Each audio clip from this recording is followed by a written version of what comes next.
Just 3 minutes ago, royal insiders confirmed a jaw-dropping discovery: Prince William has uncovered a secret letter Diana wrote for Catherine, hidden for over 2 decades.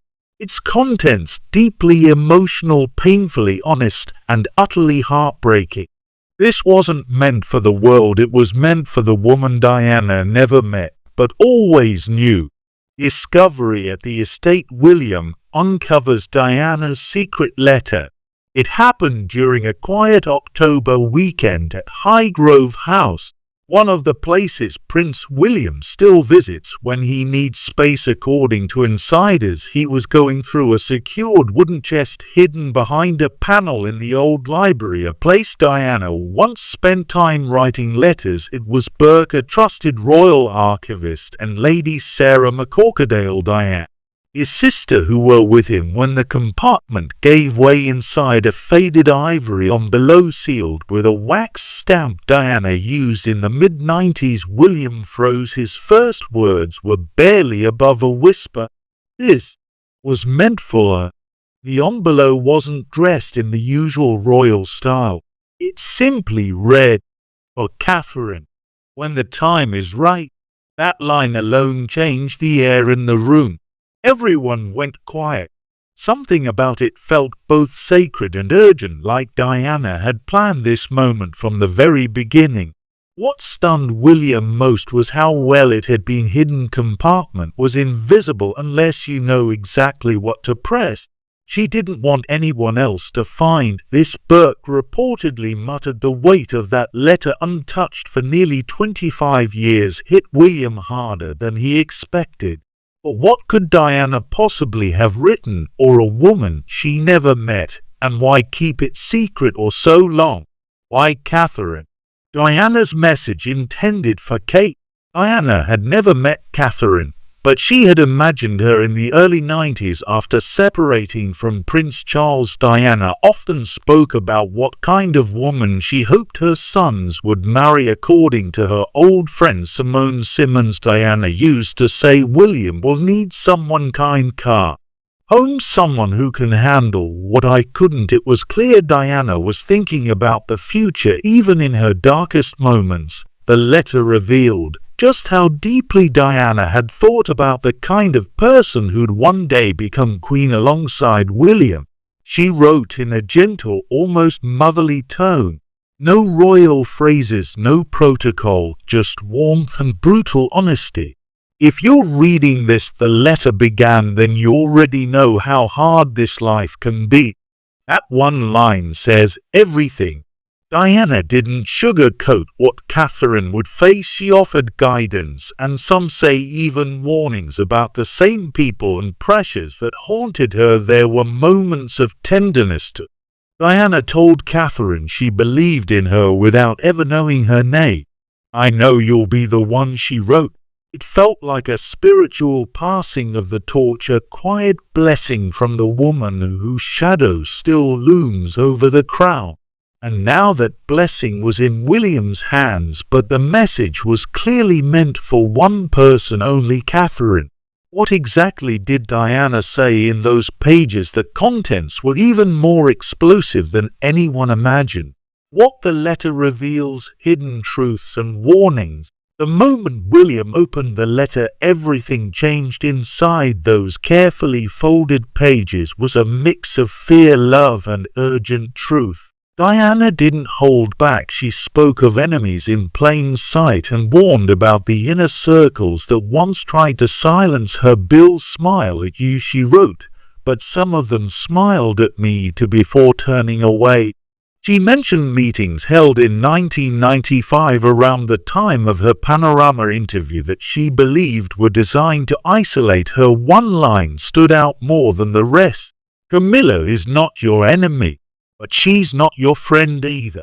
Diana seemed torn between warning and forgiving. She didn't name names often, but when she did, it was pointed. She wrote about a woman behind the curtain who controlled more than people realized, someone many believe referred to an unnamed senior royal aide still active in Buckingham Palace today.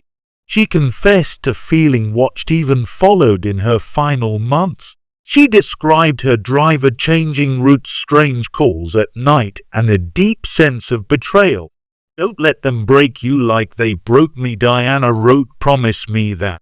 Those words hit William like a brick. It was more than a letter, it was a cry from the past and a warning for the future. But even through the fear, Diana believed in love. She closed that section with, "He's his own man, but he's my son. Stand by him, and you'll both survive this." What came next pushed William into emotional territory he hadn't entered in years. William's internal battle, protector, son, future monarch. Alone in the drawing room at Kensington Palace, William reread the letter under the soft glow of a single antique lamp. Outside, the October wind moved through the trees, but inside, time felt frozen. It had been 26 years since his mother died, yet in that moment, she was right there with it.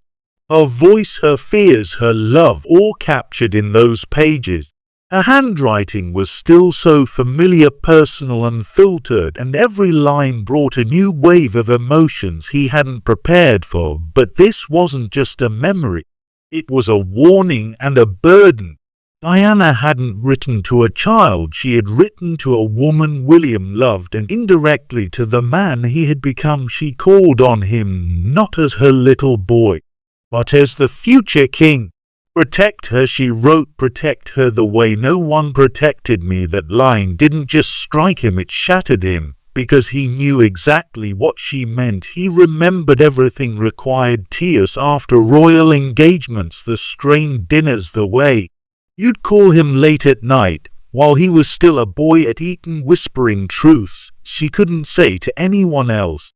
Her voice had always sounded strongest in private. That's what the letter felt like, one last private conversation no one else was meant to hear. He paced 4 hours, unable to sit still. One moment he felt furious at the system, at the secrets, at himself for not finding this sooner. The next he felt overwhelmed with guilt. Could he tell Catherine? Should he destroy the letter to protect her, or release it and risk everything? The pressure was suffocating. If the palace found out, it could start a media wildfire.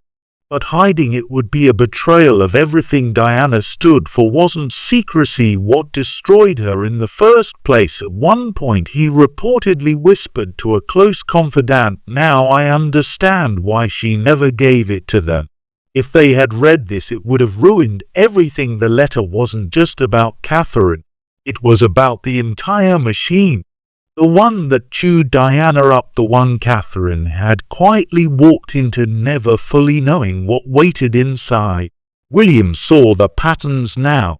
The same isolation, the same shadows, the same power games.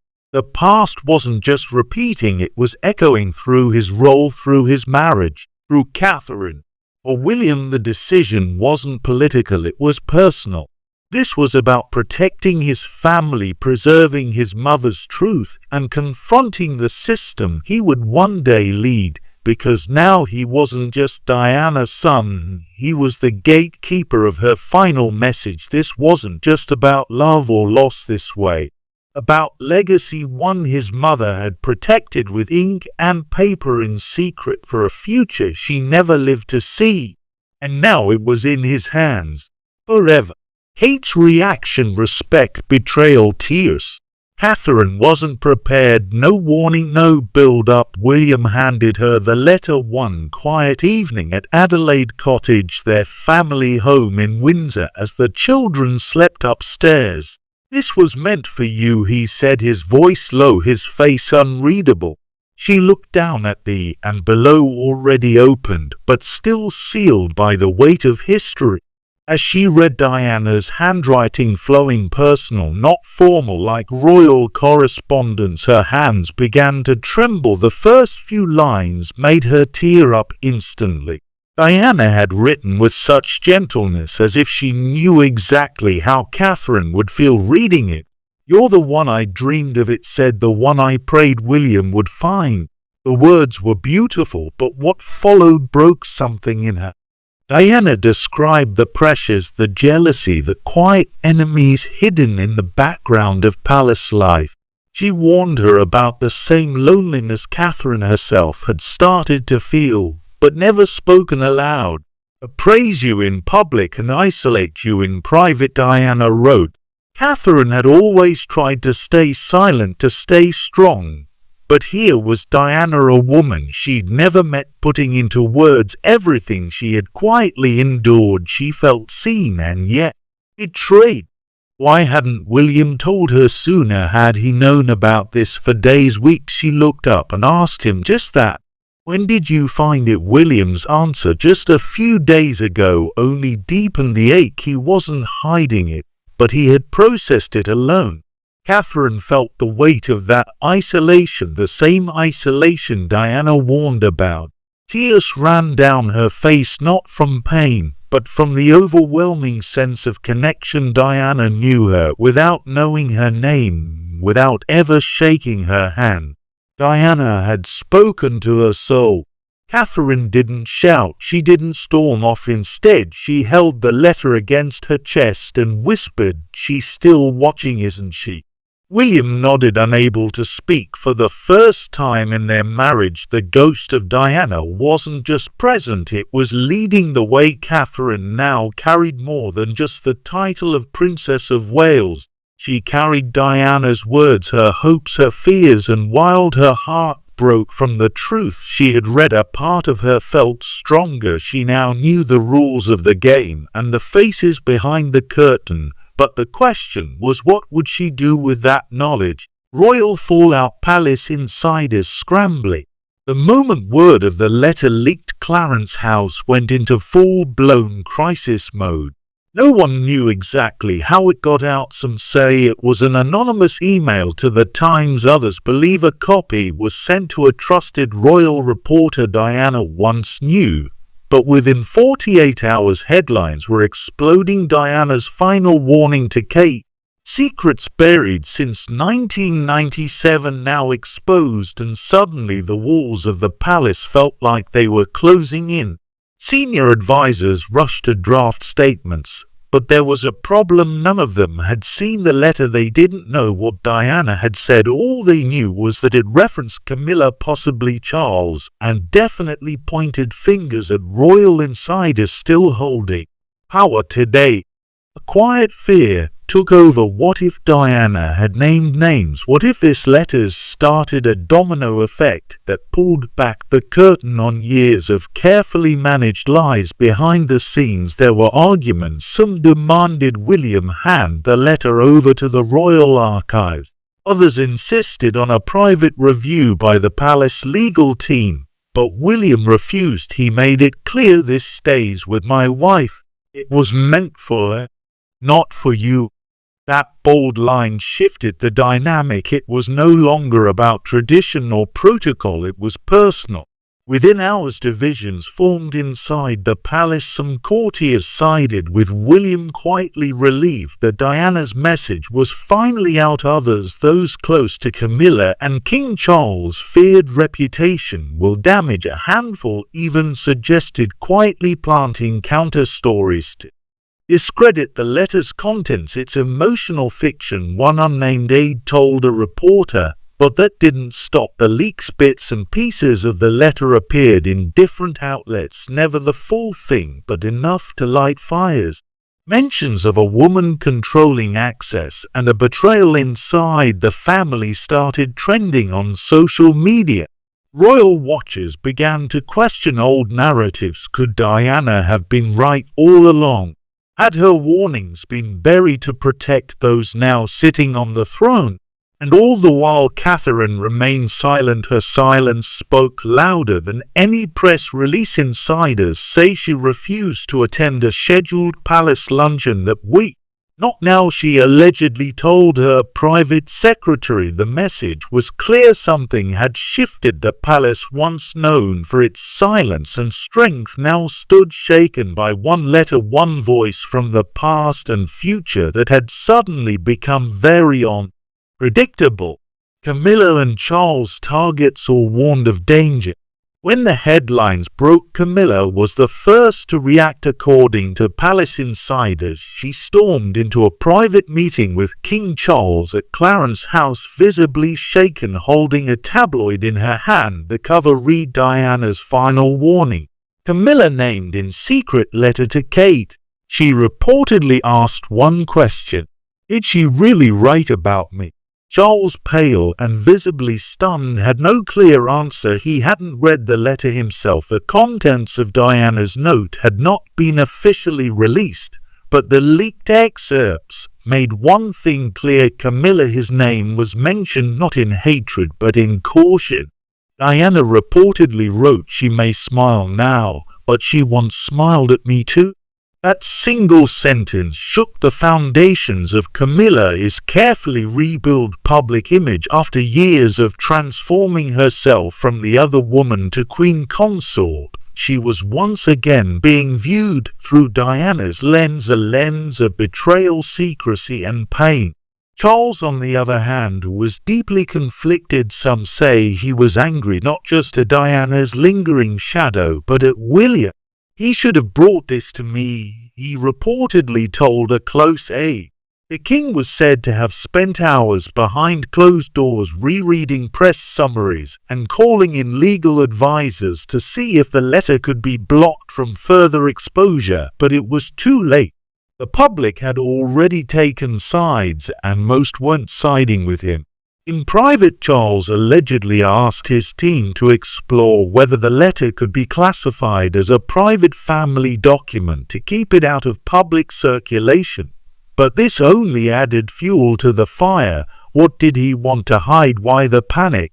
Questions swirled across news panels and online forums, and hashtags like #JusticeForDiana and #QueenKate started trending globally within 72 hours. Camilla's response, according to sources, was even more strategic. She held an emergency meeting with her PR team and planned an exclusive interview to share her side before the public turned completely. "I was not the villain," she was prepared to say, but advisors warned her silence might serve you better this time. So far she stayed quiet, but the tension is boiling just beneath the surface, and now the once delicate relationship between Camilla, William and Kate has taken a hit. Trust is gone. Appearances are colder. And while Charles tries to stabilize his reign, Camilla, his place beside him, feels more fragile than ever. But while the royal couple braced themselves privately, the world outside was catching fire. Public reaction and media storm. The public didn't wait for confirmation. Within hours of the leak, the UK was buzzing, and the media exploded like it hadn't in years. Morning talk shows, primetime specials, and YouTube channels all jumped on one headline: Diana's final letter to Catherine. News fans were spotted outside Windsor, and crowds began gathering near palace gates holding signs that read, "Diana still speaks" and "Kate, we believe you." In less than 24 hours, over 2 million tweets using #Diana's letter flooded X, formerly Twitter. People dissected every alleged line, every phrase, the most shared quote: "Don't let them break you like they broke me." It touched something wrong, especially among younger royal fans who had only known Diana through documentaries and tragic flashbacks. Suddenly she felt alive again. Real unfinished polls taken within the first week told a shocking story. 62% of Britons believed the letter was genuine, 48% said they now had less trust in the monarchy, and among women aged 25 to 45, support for Catherine soared to an all-time high. She was no longer just a duchess or a princess. She was the woman Diana had chosen. The image stuck, and it scared the palace. Royal spokespeople scrambled to regain control. They issued a short, cold statement. Private family documents are not for public discourse, but that only made it worse. The public wanted answers, not silence. Tabloids had a field day. One cover shouted, "What else are they hiding?" Another teased, The letter Camilla fears. Even American media jumped in. Major networks aired specials titled Diana's Ghost in the Palace and Kate's Royal Crossroads. The pressure on the royals grew heavier by the day. Meanwhile, Catherine remained completely silent. No social media posts, no public events.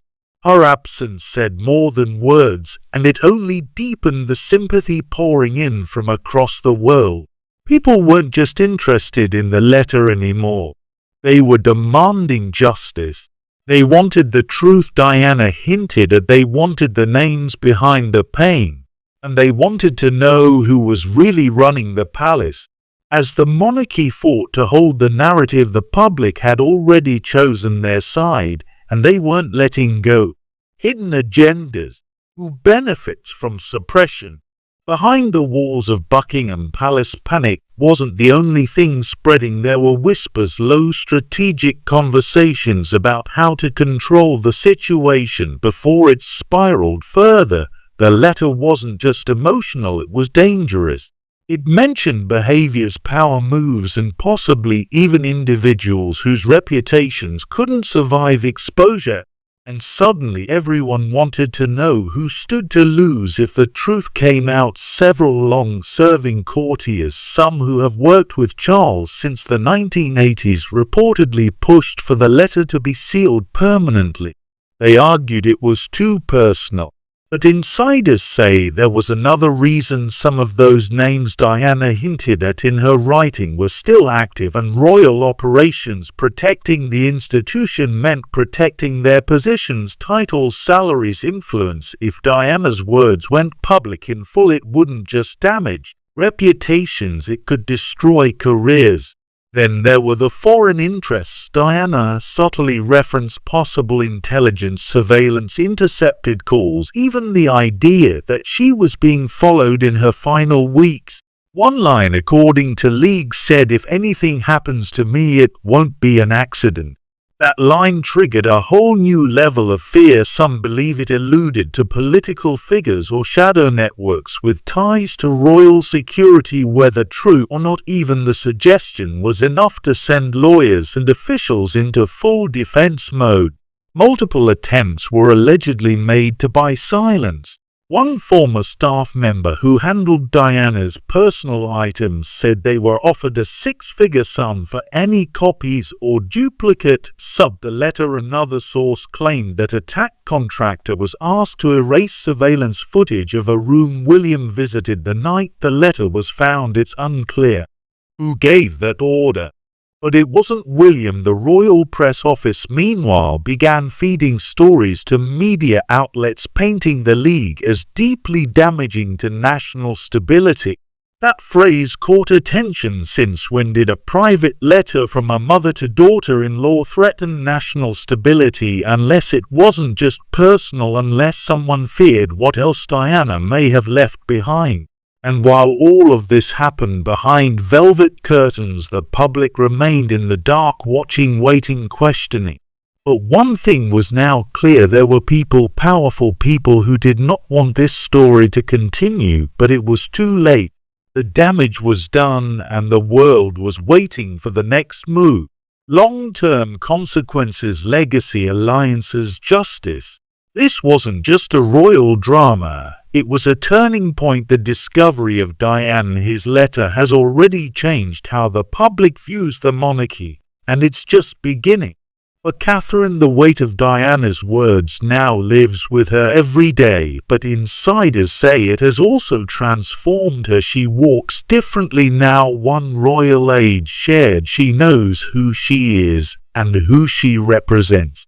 Diana didn't just pass down memories, she passed down mission. Kate has reportedly become more involved in private strategy meetings with William, not just as his wife, but as a partner, as someone who knows where the cracks